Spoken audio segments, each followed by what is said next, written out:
We're releasing this episode a few days after Valentine's Day 2022. And if you've been watching the news, you'd have seen that at around the same time, the Australian animal that receives the most amount of love, not just on Valentine's Day, the koala, is officially in a lot of trouble. It was announced last week that in 1 decade, we've managed to push koalas from the vulnerable list onto the endangered list. If you're listening to this, it would be a fair guess that you're a fan of animals, and that this fact bothers you. But what do we do about it? Especially in our profession, where we have the skills, the passion, and the inclination to help. This leads to some pretty big questions though, like what exactly is the best way that you can help? And it's not just koalas, and it's not a uniquely Australian issue. I've worked as a vet in South Africa, the UK, and here in Australia. And the reality is that by default, just by virtue of the fact that we are vets, we do help. Whether it's pangolins and vervet monkeys, swans and hedgehogs, or koalas and lorikeets, we see firsthand the end results of the wrong kinds of human-wildlife interactions. But what if you decided to dedicate your entire career to this problem? That is exactly what our guest for this episode did.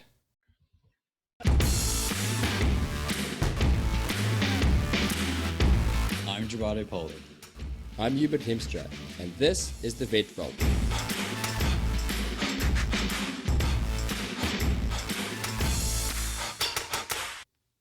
Before we introduce our guest for this episode, just a reminder about our clinical series of podcasts. If you haven't subscribed, you won't find them on your normal podcast player. But once you are a subscriber, you can listen to them wherever you normally listen to podcasts. So that's the Apple Podcast Player or Spotify or whatever your preference is. So no new apps or clunky web players. We release 3 new episodes per week where we dig deep into the brains of specialists in small animal medicine, surgery, and emergency and critical care for all their best bits of wisdom and experience.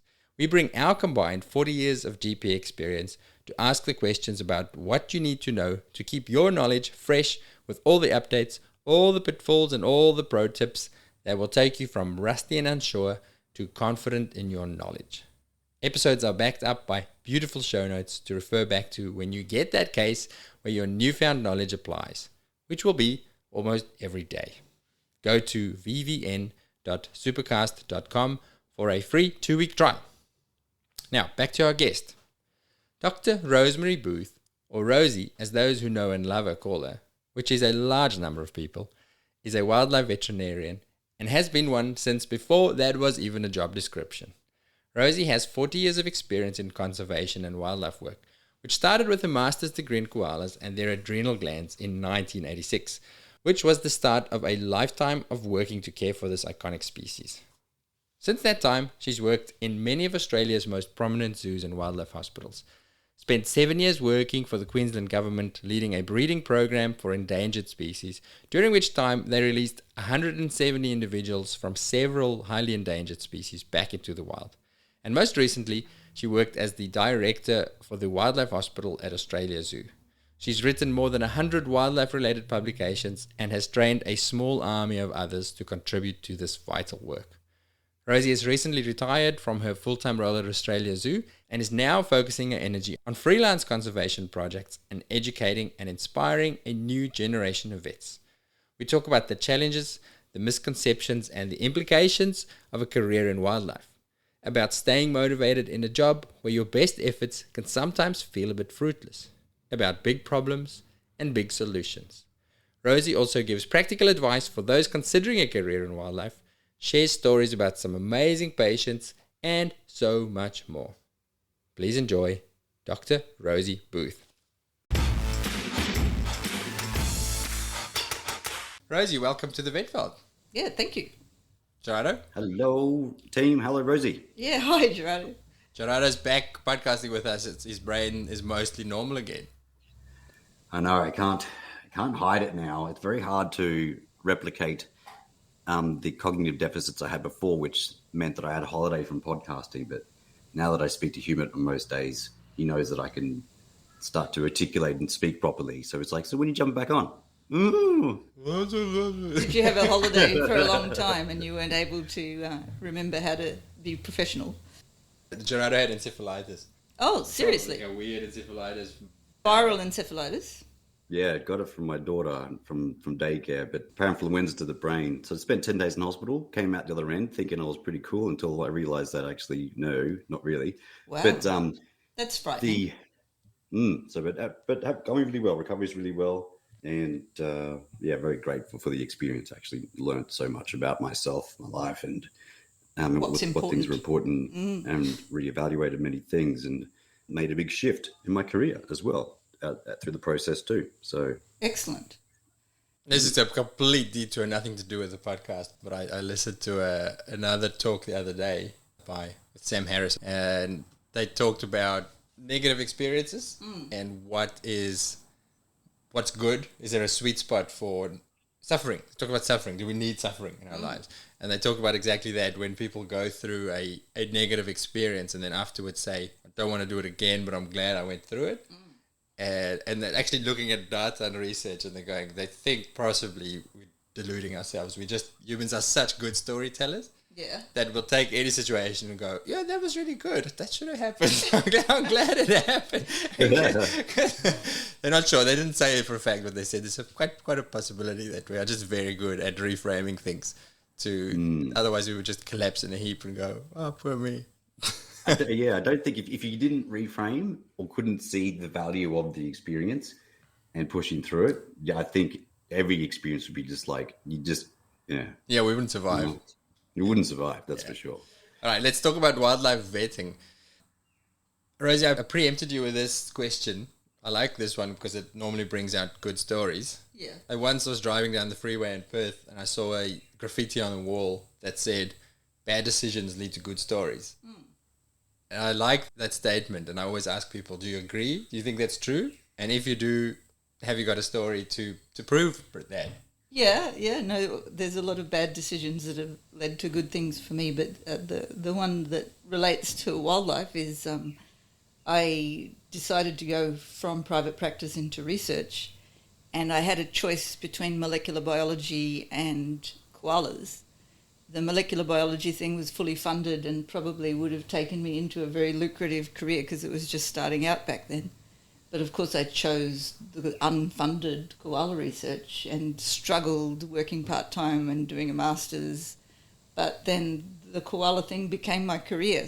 And even though, financially it hasn't been the best decision, it's been the most meaningful thing for me because just led from wildlife job to wildlife job in an era where there were very few wildlife jobs. So. Yeah, my experience or in discussions with people who work in wildlife, it's very hard to get into. I would say it'd be even harder to get into a wildlife zoo job than it would be to get into specialty residency or something like that. Is it super exclusive or just super not enough spots? Super competitive. There's very few zoos in the Australian region. There's New Zealand and Australia for Australian citizens to choose from. And there'd be so many young people that want to do wildlife residencies, and you've got one at Melbourne, one at Perth. I don't think they do one at Adelaide. So, and Taronga, of course. So there's 3 people taken care of in our region. Back when I started, there were no residencies. And I was very lucky that I did that Masters in Koalas because Lone Pine Koala Sanctuary was just looking for their first full-time vet at a time when I was helping them with some of their koala vet work. And were there other people applying at the time, or was it not? No. So it was literally just nobody else that wanted. Pick me because I'm the only one. Because no one knew what to do with koalas back then, is that right? Well, there was nobody thought of it as a job. And, I just happened to be standing closest at the time that they were looking for someone. How far were you into your post-qualification at that stage? I think that was in my first year when they were running into trouble, and my supervisor said, Rosie's a vet, she might be able to help.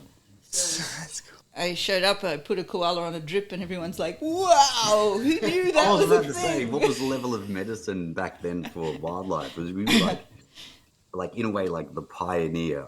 I don't know. Can you give a koala some methadone? Next thing, the koala's like, whoa, like off its face for 3 days. Yeah, or atropine, pupils dilated. Was there medications that were known? When you entered it, was there like a booklet on koala medicine, or was it just... No, not at all. So it was, let's give this a go. There was very little information about Australian wildlife at all. Wow. So this was 1986 we're talking. So I just used first principles. Fortunately, we had very good lecturers at UQ, and they had trained us in the art of first principles, and just apply those things to anything you're faced with and you will get by. And so we just used dog and cat doses, and sometimes it worked out, sometimes it didn't. I'm curious, why did you pick the koala thing versus did you say microbiology or that? Yeah, interesting question. I'm not sure what the answer is. I had spent a lot of time in national parks, so I love nature and I loved wildlife when I was growing up. But I think probably the big trigger for me was I was working in a mixed practice on the outskirts of Brisbane at Pine Mountain, and a koala got hit by a car and brought to the practice, and it had a fractured limb. And I thought, oh, well, I should try and fix this. The boss wasn't terribly opposed to me wasting valuable time on a non-paying customer. And it just was such a different animal, just trying to meet its needs, trying to get it to cooperate and feed after the surgery. I just was fascinated. And I thought, that's more interesting to me than the molecular biology. I still think molecular biology is interesting, but it's hard to know why you make the decisions you make. You said there was now is it upon reflection that you feel that heading down the koala pathway it turned out to be more meaningful and more purposeful for you? Or even back then, when you made the choice, you felt that was a more meaningful, purposeful thing, or you just flipped the coin? Yeah, no, I think I probably thought it was more purposeful because I like to help the underdog, whereas molecular biology more often helps humans. Probably not that. It's not my thing to help humans. They're doing okay. The koalas needed the help more. They need all the help they can get. They need the help more. But I tell you, as I get older and I reflect on how I've spent my career, I thought I was really helping. I thought I was breaking new ground and working for the conservation of koalas. I think, oh, this is meaningful. But now, 40 years on, the same issues. They're facing the same issues. I feel less like I've achieved something because, put all this energy in, and the problems are even more severe and more urgent than they were in the 80s. That's facing like deforestation or loss of habitat and things. Yeah, the habitat loss. So the, fragmentation for human habitation, urban development primarily. But, I can't be held accountable for that because I have no control over the human population. But it's just, my daughter often says to me, well, you didn't do very well, did you? Splitting kids. Thanks. Your generation have really made it bad for us. And, Jeez, not for lack of trying on your part at least. Not for lack of... Wow. Yeah, it's something I struggle with it when I worked with Rosie. If listeners don't know, I did a stint working at the zoo. And even when I applied for the job, I try to be mindful of where you invest your time. And for the same reasons, I thought, well, there's an opportunity. Well, I find it very hard to turn down an opportunity. And same thing, I love all the wildlife and you want to do something meaningful. But exactly that question, what is the most meaningful way to invest your time and talents for the biggest outcome? Because, and I don't have the answer. Spending the time at the zoo, I think there's definitely meaning in that. On an end, I found a lot of value in saying, well, there is this individual animal. There's meaning in that, in relieving suffering. But I still, exactly as you say, you go, well, maybe if you're a molecular biologist, you could have fixed chlamydiosis in koala or something like that. Yeah. I don't know. It's a very tough one. What about you, Gerardo? After your meningitis, have you you want to spend your time in the most meaningful way possible? Is it your loved ones that become the focus, or is it how you spend your professional time? Yeah, that's a great question. What I felt during that time is because I went going through encephalitis, rage. I lost emotional regulation and resiliency, and I'm still developing that now. So I used to spend many hours a day kind of just fuming and really angry and put a lot of pressure on my family. And coming out the other end of that, still going through it, but it was super important for me now that I literally schedule in time for family and also make sure that what I do now has a scalable impact. It's really hard to explain what that means, but there's lots of opportunities that come through because of knowledge, skills, or whatever it may be. But I have a bit of a filter now. I've had to create a filter of my decision-making process to go, okay, what is good use of the time they have available and how can it help as many people as possible? So moving into a role within Animal Emergency Australia, where we are going to break down all our clinical content into bite-sized pieces and share it with the world so that as many people as possible get access to emergency and critical care, clinical protocols, but also how to transition into emergency, how to be a successful, or how to make emergency practice work for you. Those kind of things, which are those resources are really hard to find. So I feel that if I can share that with as many people around the world, then that will be a meaningful use of my time. Yeah, so, no, exactly. I have a similar feeling for the wildlife work, is that, you know, being towards the end of my career, I want to spend the last bits of it sharing the information so that more people will benefit. So that's great. So let's go back to your journey, Rosie. So you started was it a PhD that you said? It was a research master's. Research in koalas. Yeah. And then where did that take you from that? How do you go from there to Australia Zoo, wildlife vet, and then we'll talk about what's beyond that. Yeah, so I think I mentioned that Lone Pine Koala Sanctuary offered me full-time employment before I'd even finished my master's, and that was beyond my wildest dreams to become the vet in an organisation that had, I think at the time, 80 koalas. So suddenly I had a herd of 80 koalas. Wow. And that depended on me, and they had all sorts of issues. You know, there was chlamydiosis in that captive population, which we needed to eradicate, and so it was super exciting.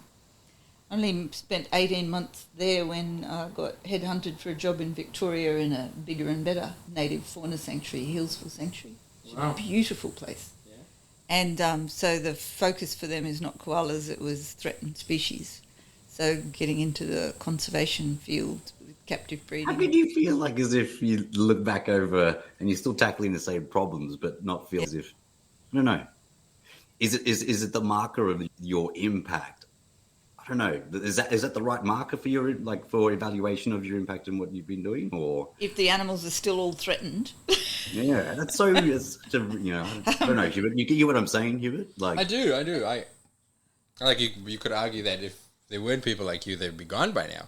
They're still threatened, but they're still here. Yeah, well, some of them are still here. Okay. The bramble K melomys sadly is gone, but we didn't get access. That was a little rodent that lived on an island, or lived on a K, bramble K. Yeah. The oceans rose because of climate change, and the government didn't want to take them into captivity, and so they just drowned. So, where's that? Bramble K. It's in Queensland. This is an example of a species where captive breeding would have definitely kept them alive, but given that Bramble K no longer exists, there's the philosophical question of does that melomys exist if it's not existing in its natural habitat? So it's literally gone. The where they lived is gone. Underwater. So when people talk about it's coming and it's going to change, it's not coming. It's here. It's here. There's so much evidence. Like when you work in the threatened species area, you see, Richmond birdwing butterflies, their whole breeding cycle is changed by the difference in temperature. And so they're all confused about when they should pupate and when they should emerge as butterflies. And so they're coming out at the wrong time. And there's so much evidence when you're working in this area. You just think, So now on the last, I'm not saying that you're at the end of your career, but what does it look like for you? What would having meaningful impact look like for you now? Oh, what a good question.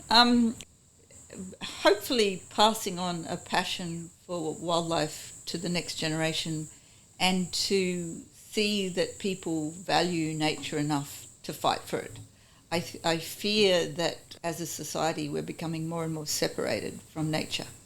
And if we become completely separated and we think it doesn't matter, the planet is doomed. We clearly are part of nature, and imagine the majority of people on the planet cared about nature as a major thing to protect. We could prolong the life of the planet. That success would look like seeing a groundswell that I contribute to in some small way, where the majority of the people cared. Yeah, and a lot of people do care. And I see this a lot in veterinary science, and I definitely saw it, and I know why, working at the wildlife hospital, this whole thought that people suck. So we're all animal lovers, or most people in veterinary science are attracted to the career because we work with animals. And you often see it in small animal practice, but certainly in wildlife, when people do dumb things, or they do selfish things, or they do ignorant things. And there's this view that people are bad.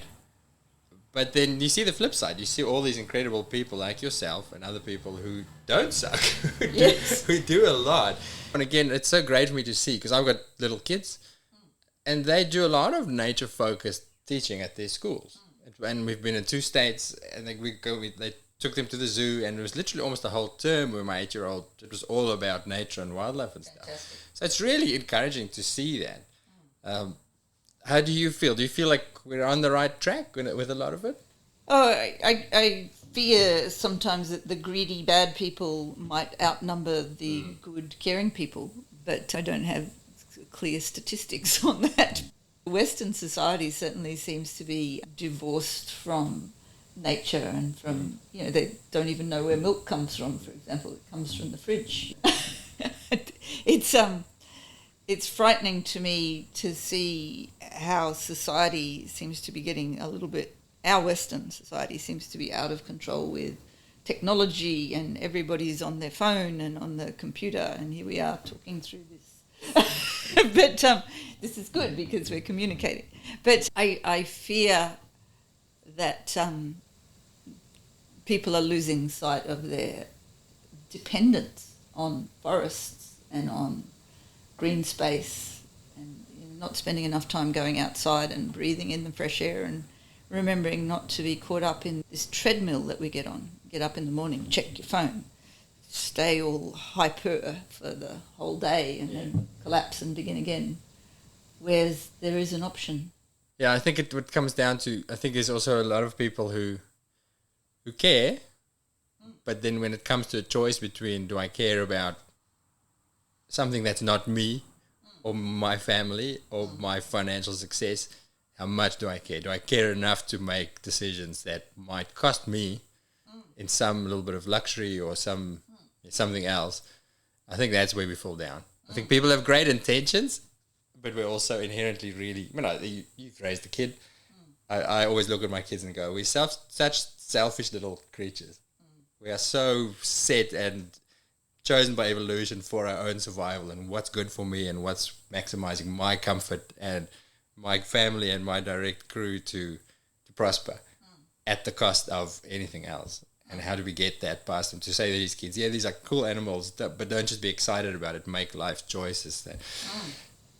But that whole selfishness is very primal, isn't it? I mean, even animals, they're trying to protect their own genetic material, their own families. Yeah. So one thing I found interesting when we started looking into us as a business and how we can stand for something that is in alignment with our values, but is outward facing towards the community or to environment. And the reason being is we can get focused on the numbers and metrics and the profitability of a business. And it's important to have a profitable business so you can help and maintain the health and welfare of pets, but also provide money for the staff. But beyond that point, it's almost like sometimes having an outward facing goal or choice or objective where people can come around and be involved in.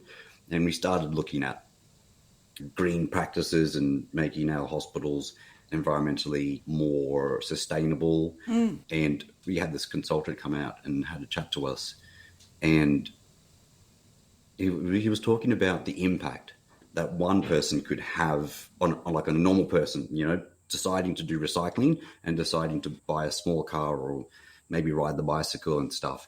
And he goes, that's great, and it definitely helps. But then where the impact starts to scale is the impact of big business corporations and industry and things. But it's got to start from people to put their hand up and want something to shift or change within their employer or within their organization. And it was from that I realized that, like we can still the problems may be big and huge, but then if we speak up and put pressure and stand for something that may make an impact on a $40 million hospital like company, then that's a massive impact. But it might only take 10 of you, 20 of you of the staff to put their hand and go, hey, look, this really needs to change and we really need to support something. Yeah. One of the things that's frightening from working at Australia Zoo Wildlife Hospital is we get a lot of donations of medical waste, what they call waste, the things that they throw out at the hospital. And so being a wildlife hospital, there's an opportunity to be donated a lot of the things they would otherwise throw out. And it's just frightening, the quantity of things. A drape that is opened but not used can't be used for another human. I had the same experience when I organised a spade trip in Indonesia. I went to a hospital through a friend in Perth looking for stuff to take with us. Oh, the nurse took me into a room of all the throwaway stuff. It's literally a room full of stuff. And we're talking about closed, sealed metal surgical instruments. It's just beyond the date that they said they're no longer classified as surgically sterile, and then they chuck them. Yeah, no, there's a lot that needs to be done in that industry. But at the Wildlife Hospital, we get to reuse things like the anaesthetic machines that are worth $30,000 new that they were going to scrap. And we were able to acquire that for a mere $3,000. And yesterday we used it on a giant turtle, a 100-kilo turtle for a slipper amputation. And the ventilator was working beautifully. And so it's so fantastic for us. That was a piece of equipment that we got for next to nothing compared to its value. It was going to landfill, and we were able to ventilate a turtle for hours where normally we wouldn't be able to do that because a 100-kilo turtle's like a human, so the ventilator worked well on him. The human ventilator. I remember doing prac work at Australia Zoo, and there was a turtle, maybe a big leatherback or something. It was a huge turtle, and he was in a pool next to the hospital. Like next to the hospital had a pool behind it. It must be one of the residences on. And I wasn't in the pool, but I had to help lift out this turtle. But he was down the bottom of the pool in the deep end, and a couple of guys had to jump down and kind of lift him up out of the pool. And then like 5 of us lifted him out to put the creams for his fibropapillomatosis or something. But that was a life-changing experience. I thought that was incredibly cool. We have all this fantastic lifting equipment now. We have electric hoists and... not cool. 5 prac students. It's very cool. It's a one. Yeah, we still have to go catch them in the pool. But we still have to jump into the pool. Such amazing. Well, not me, but in summer, that's the best part of the job. You get to get in the pool with on a hot day. Yeah. We're getting very philosophical. Let's get a little bit practical, Rosie. If I'm a young, let's say there are young vets out there listening and going, I think I want to do wildlife. What's the journey these days? What does it look like? How do you get involved in it? Oh, it's so much easier, and you can follow a sensible path. So you can do a residency at one of the major zoos. You can do a master's in wildlife conservation at Massey in New Zealand, and you can also do exams to become a specialist. Mm-hmm. So there is a more traditional path now to follow to gather your education and your skills. Mm-hmm. But nothing beats practical experience and doing your prac work when you're a student at one of the major wildlife hospitals. So there's 3 in southeast Queensland. There's all of the zoos have wildlife hospitals. The medicine, like one thing I found, like this is a while ago when I came through and did prac work at Australia Zoo, and I was talking to a couple of the nurses there and the head nurses, and we're talking about like the medicine styles, and the styles of medicine at one hospital might be different to the style of medicine in a different hospital. Like, and the management care of a koala here, they do this, but they do that. Like, is there more of a standardization of the medicine associated with wildlife, or is it still a little bit more kind of location dependent? That's a good question. There are variations between the hospitals depending on, who the primary veterinary influence is. And you can get trends that are not always, science-based. So there is a good thing happening at the moment. The Department of Environment got all of the Southeast Queensland wildlife hospitals into a network with a memorandum of understanding, and we share our protocols, and we meet regularly to try and come to a consensus with science-based decision-making and removing egos and trying to make the protocols based on consensus, which is good, because it wasn't always like that. Well, I think it's in part because there's still so much that is unknown. And in my stint there, it was a first I thought this is a bad thing, and then I found it potentially is a really good thing career-wise if you decide that's what you're going to commit your life to. Initially, when there was things that I had to do that there was some vagueness around, where I'd say, well, what do we do here? And somebody would say, well, we're not 100% sure. We try this, but there's no evidence, but we think this works. And I find that quite hard because, in emergency practice, it's such standardized, this is the proven current best therapy. Yeah. And I found it like, well, I want to know what I'm doing. I don't want to just try. But then on the flip side, it's also really exciting because there's so much opportunity to go, there's this thing that we don't know. And I could be the person to figure this out if you commit the time to it. There's such scope for discovering new things. If you're a curious person, it could be an awesome career. Absolutely. The every day is a fresh challenge. There's always something that crops up that you haven't done before, and it's like, that's one of the things I love about wildlife medicine is the unknown, which instead of domestic animal work where so much more is set now, there's still plenty of unknown in the wildlife field. So. Yeah. Well, what you just said there, the unknown, right? And finding that exciting or interesting is the mindset associated with that is like being okay with uncertainty. Yeah. And stepping into that. So yeah, exactly. And I found that confronting. We see some private practitioners who come to the hospital, they freeze when they see something that is unfamiliar. And the difference between a wildlife vet, I think, and a domestic animal vet is that comfort in the unknown. It's like galvanizes you into a state of excitement to solve the problem, as opposed to stopping you from acting. I don't know what to do. I don't want to do any harm. But maybe it's a borderline personality disorder that we all have in the wildlife game. But you can really see the difference between. But I don't think it's a personality thing. I think it is just being comfortable with it. Because again, you go through uni and you get taught this is how you do it. Not a lot of wiggle room there. There's a right way and there's a wrong way. There's the papers on how to do it. Don't do it differently because it's wrong. And then when you confront a situation that doesn't fall within that scope, you go, well, now I don't know what to do because I haven't read the book.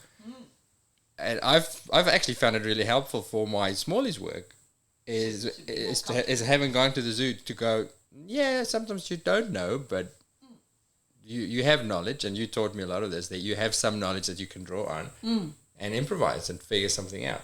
So it's actually been really good. It's shifted my mindset a little bit. Yeah, you have lots of knowledge. Somewhere.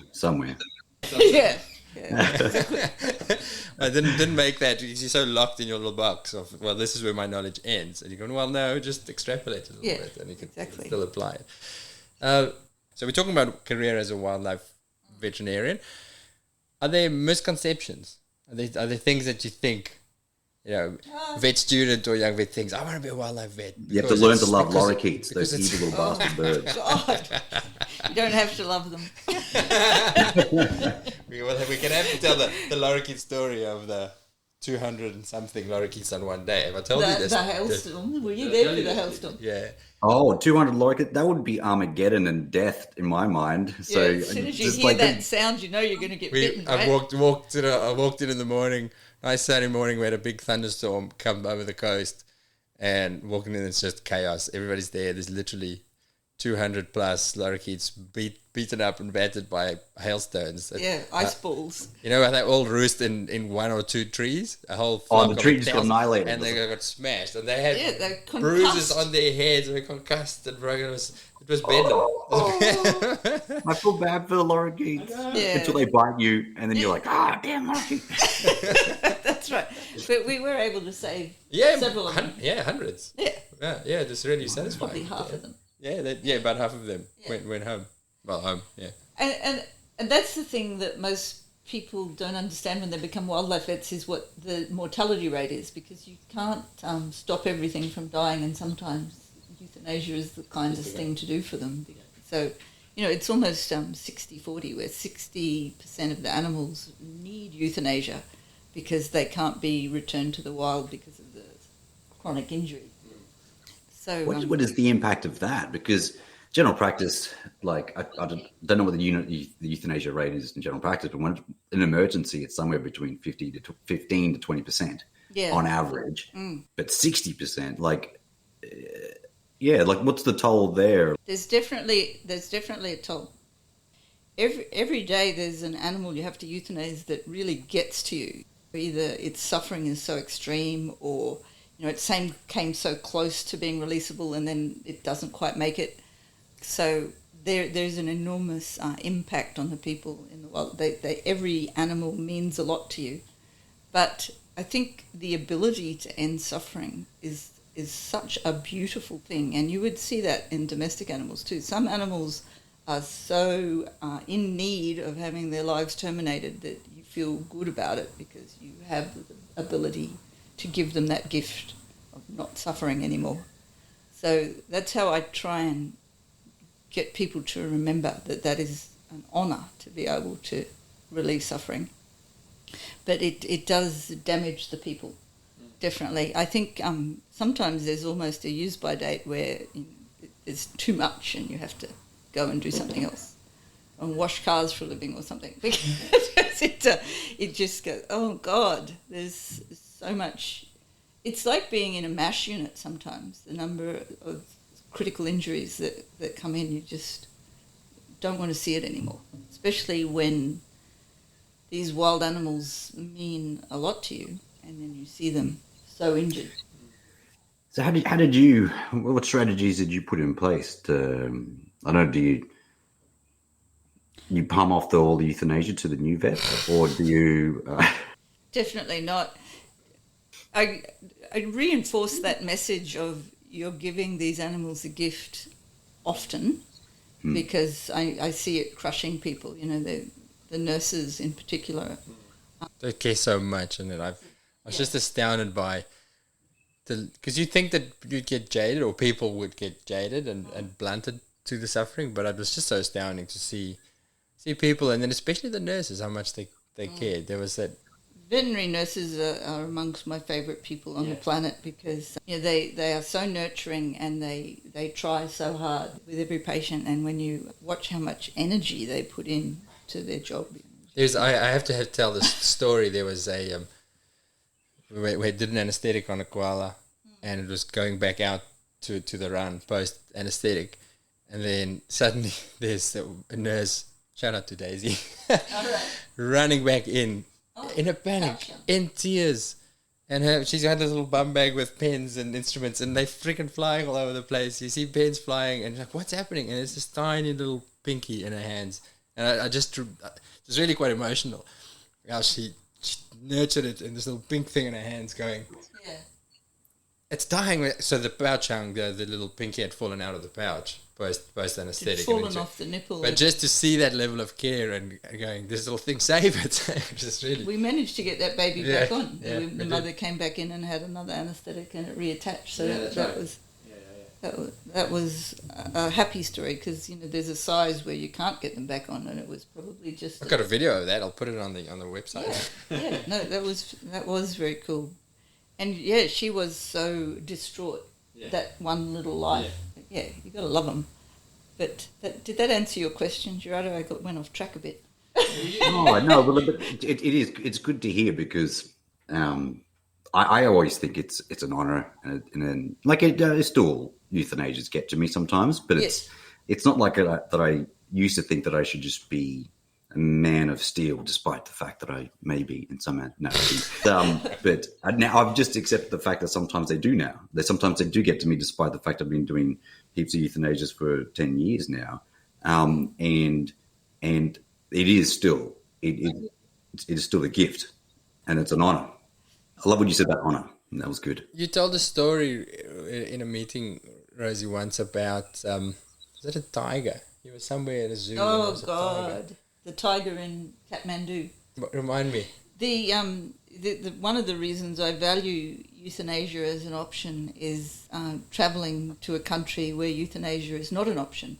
I was lucky enough to travel to Nepal, and we visited Kathmandu Central Zoo back in the 90s. And they had a tiger there that was on display to the public that had been captured because he was a man-eater. So he'd been taken prisoner. And in the process of being captured, he'd been shot several times. He had a fractured femur and some other fractures that had not been treated. And so he was crippled, and he had grown to adulthood in the wild. And he was now in a cage in a zoo being stared at by humans. With a smashed femur. Yeah, with a horribly healed smashed femur. And the suffering in his eyes, I love tigers. They are like the symbolism of the wildest, most successful creature on the planet to me. A nice, competent predator who... also extremely good at raising their young, and just to see that suffering in the eyes of this animal who had once lived under his own, he had master of his domain, control of his own destiny, and now he was trapped. And I really wanted to arrange for him to be euthanized in the time I was there, because I couldn't stand seeing him like that. And it was such a struggle to get the other people involved in his care to see what I could see. It's an interesting problem. Unfortunately, I was unable to make that happen. There was no lethobarb in the country. You had to get it from India, put some steps in place, and I hope that it eventually did happen. But, that was traumatizing. I can still picture his eyes to this day. Yeah, so you're right. It's true, actually. If you imagine not being able to do it, that would be heaps worse. It would be much, much worse. Sometimes when a lorikeet bites me, I threaten it with euthanasia. Oh, I threaten dogs all the time. When you get cranky dogs, I always say to them, dude, I have the power to kill you. I can, and I will. Well, what is it with lorikeets? How can we just see lots and lots of lorikeets? It's because they're like high-flying demons that fly around at like 100 kilometers per hour and can't see well or something? No, they do well in an urban environment, but you're right. They do have a lot of flying accidents. They fly into windscreens, they fly into windows. They fly very fast with no concern for their safety. But there are a lot of them. They live in large flocks. They do well in an urban environment with all the flowering plants, the lovely grevilleas and bottlebrush that we're all so fond of. So it's just because there's so many of them that we see lots of them. Exactly. Not that they're just all a bit mong and can't fly well or something. If you get a chance, go to Currumbin Sanctuary and watch the rainbow lorikeet feeding there, because there's flocks of hundreds of them. And periodically they will startle because, maybe a bird of prey goes over. And then they all fly out of the arena at this high speed. And if you stand still, they'll fly around you like they're flying at like Whoa. God knows what speed per hour. And they'll suddenly, boom, they won't crash into you. So they're not Hmong. They're actually extremely good aerobats. Apart from invisible barriers that they can't see, which makes sense, force fields like glass. Yes. Yeah, and they're often feeding close to the sides of the road, so they take off and misjudge it. I'm getting the feeling that no rainbow lorikeet leaves the hospital with you, Gerardo, if you're on shift. I think it they come in and they're screeching and screaming, and then they're on their back and they're trying to claw you to death with their claws as well as their beaks. I'm like, okay, you're probably okay. I've got to ask about another patient that I saw. I was gone by this time it came in. The little platypus. that you guys had. Yeah, what happened to that? She's Tell us the story. What? Oh, yeah, okay. So a platypus was found swimming in circles at Mullaney near the shopping centre. So there's a beautiful Obi Creek runs through Mullaney and past the shopping centre car park, and there's a viewing area there. Oh, really? And somebody observed this platypus swimming in tight circles and could tell it wasn't normal. Mm-hmm. So they captured it and brought it into the hospital and did a full exam. I happen to be a bit of a platypus vet, so I've worked with a lot of them and I love them. So I was aware that there's a neurological disease, Angiostrongylus cantonensis. We've seen that in a platypus before. Hookworm. Rat lungworm. Rat lungworm, that's right, that's right, yeah. So we had differentials were head trauma. She had some abrasions on her bill and on her feet. Hypoxic brain injury from being entrapped under the water in sunken shopping trolleys and other, or even nets that people put in for catching fish and crayfish, or Angiostrongylus, or something we hadn't thought of. Well taught. So we did a CSF tap to see if we could see eosinophils or any evidence of the Angiostrongylus, and that was normal. We did blood work, and she does have a very elevated globulin, which says to me she's mounting an immune response to something. So I am fearful that it is Angiostrongylus. Okay. So we've been treating her with anti-inflammatories, antibiotics in case it was a bacterial meningitis. That was a differential that I didn't mention. And support feeding her because she can't be put in deep water or she will just swim in circles. But in shallow waters, she feeds very well. Okay. So she's still there? She's not at the zoo. I have sent her to Walkabout Creek where they've been displaying platypus for years, and the rangers there are very expert at keeping platypus alive. So initially she was doing brilliantly, and then she's just had a recent setback. So there is mounting evidence that I think she has worms periodically migrating through her cerebellum in particular. And you can't kill them when they're in the brain? Well, if you kill them, from the human literature, humans get it too and dogs, but if you kill them, the inflammatory response can be fatal. Yeah. So better to let them leave. They're on a mission to migrate out and spread the cycle. So I let them migrate out of the brain back into the gastrointestinal tract. But she's still alive. Fortunately, the brain damage hasn't affected her ability to forage. So that's really exciting because it was September she came in. Yeah, I saw that. I'm so sad I missed that because I've been dying to see one up close. What's next for Rosie? Well, I'm in a semi-retired state now, so I'm hoping to spend the last years teaching. Yeah. To encourage more people to go into the wildlife field and help re-embrace their relationship with nature. I really like this. So if you are a young vet who wants to do wildlife work, you might have the privilege of Rosie teaching you soon. Yeah, I've got to get it all out before I forget things, which is already too late. You've been in the profession a long time, Rosie. Is there anything over the past 5 years or so that you've learned that has changed your mind about something, or that you didn't know or felt differently about? There is actually, but it doesn't stem from work. My parents have both passed away in the last 5 years, and that's been an incredibly sad experience, but also it's triggered a nice change in the way I approach life, because it's the issue of remember you are mortal. Like, until your parents die, you kind of think they're going to be there forever, and then to have them disappear off the face of the planet, it's like, we're all mortal. If there's anything that I still want to get done, I better get on and get it done. And also it galvanizes you to reprioritize everything in your life.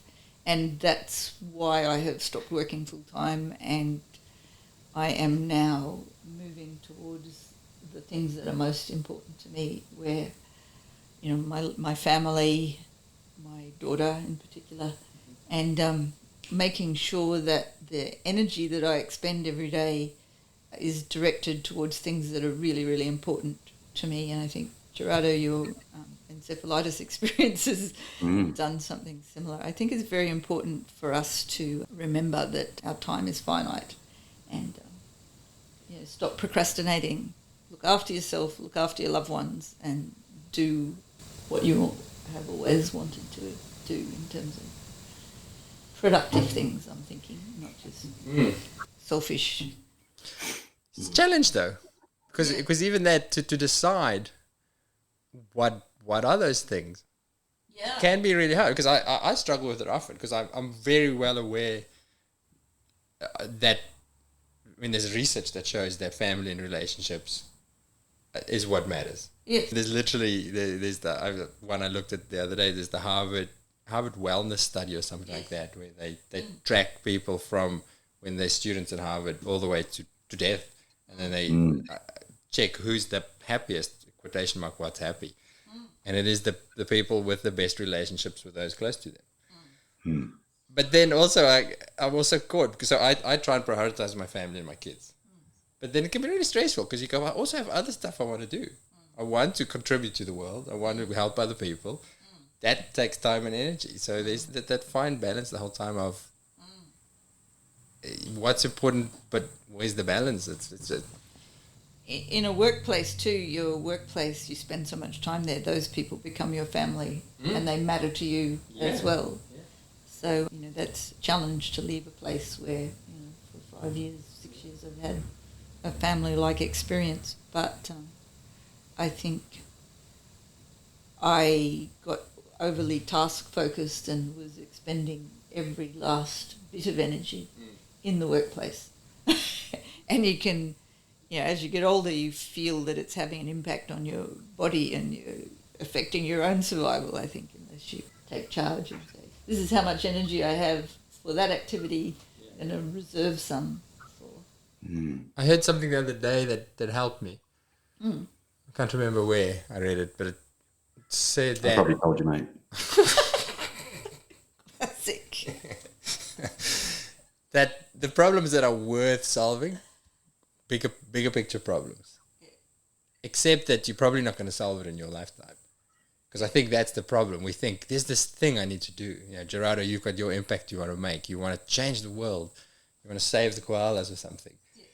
And you're aware of the finiteness of your time on Earth. So you've got to constantly work at it, because you've got to finish the job. And actually accepting you're probably individually not going to finish the job.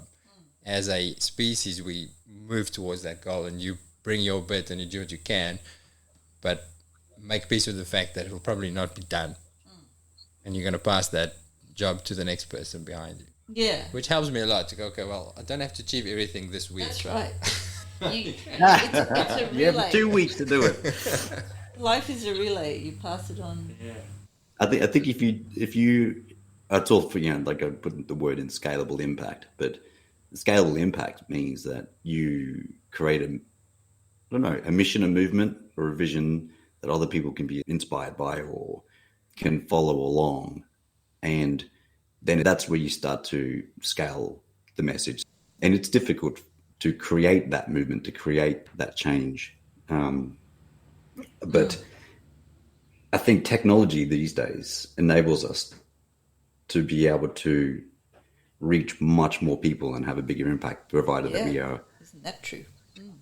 Provided that we are strategic with our time and strategic with how we do it too. We only do have a certain amount of energy in the day, and that's relationships now are really important for me at work, in a way that if I can help people find their careers, create their careers, or if I find people who have aligning visions and values, then I'll take those people along for the ride with me.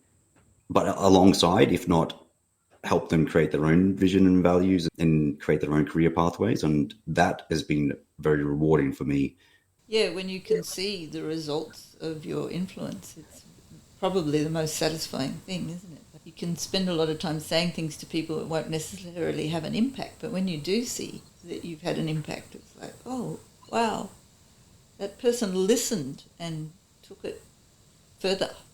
Especially, the younger people. I don't know, you possibly don't have this problem, Gerardo, but younger people are so much smarter than me, because the veterinary profession is getting harder to get into, and so you see these bright young sparks, and they've certainly got the intellect, but they haven't necessarily got the experience. So it's nice to be able to influence them to use their schmarts to do better than I ever could.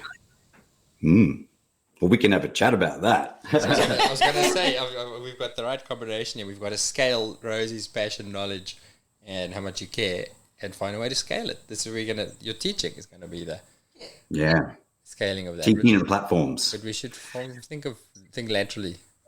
Find some ways for Rosie. Let's wrap it up with the. You don't listen to podcasts, I think. I've asked you before. No, so there's no point asking you about your favorite podcast. Well, she only has one at the moment, so it has to be a favorite. So. Yeah, no, it's great. Books then. Books that you've read in the last year or so that you found particularly impactful, or? I brought it with me. Oh. I brought a book. I just had a holiday road trip to far north Queensland, and I bought a book in a second-hand shop up there, and it really is. I couldn't put it down. It's called Venom, and it's a true story about the adventures of a few amazingly brave people to try and capture a taipan so that they could make anti-venom for the almost 100% fatal bite that were happening when people first inhabited far north Queensland. It makes you think at so many levels, because the people who had to catch the taipans to make the antivenom were risking their lives, and in fact the first young man who caught a taipan to make the first antivenom died in the process. The snake bit him while he was trying to get it in the bag. He knew that he was going to die, and his final act was to get it in the bag and clamp that bag off in a safe way so that snake would definitely go to save other human lives. And you just think, wow. What courage. Whoa. Goosebumps. Yeah. And then the other thing to think about there is what happens to the snakes. The very first snake that went to make the first anti-venom was handled by David Flay. That venom was collected by David Flay, if everybody... Do you know who he is? No, who's that? He's a great Australian zoologist who started David Flay Wildlife Park and bred the first platypus that were bred in captivity at Hillsville Sanctuary. I think I'll come back to my book in a sec. But he was called in to the Melbourne Museum to capture the snake and milk it for venom. So, he was taking his life in his hands to do that as well. And they didn't have Alfaxan back then. No, they didn't have Alfaxan. Well, they still take the venom on conscious snakes. But taipans are faster than humans. They're smart. They're super deadly. Yeah. So, they're just an exciting animal. But then you have to think, that first snake died because of very poor animal husbandry, and everyone was so terrified of it that they, tended to keep it locked up and didn't look after it very well. So, there's the animal welfare issue there. And not that many people get bitten by snakes, but a lot of taipans have been captured. How many people risk their lives trying to catch that snake to save the one or two people that were bitten per year? Yeah. It's almost like... They've probably saved a fair amount of dogs down the line because of those guys. But it's a really exciting book. It talks about the one person who survived without antivenom, and it talks about the first little boys whose life was saved because of the antivenom. Okay, wow. And it talks about all of the heroes that searched for the snakes. And it, I was bushwalking in shorts in far north Queensland after reading that book, and I was freaked out because there's so many stories about they bite first and ask questions later, because that's the kind of predator they are. They're unique, super aggressive, but very admirable animals. Okay, so let's fast forward a year or two. Rosie is hosting an international talk, and you have all of the young veterinarians, the new graduate vets of the world tuning in and listening because they want to know how to be a wildlife vet. You have one little bit of advice that you can give them all. What's your bit of advice? It would definitely be to keep learning. Never think you know it all. Keep learning. I learn things every day, and you can learn things from everyone around you, not just the smartest person in the room. You learn things from the animals that you work with. So keep learning. When you learn something new, pass it on to the next person. Pay it forward.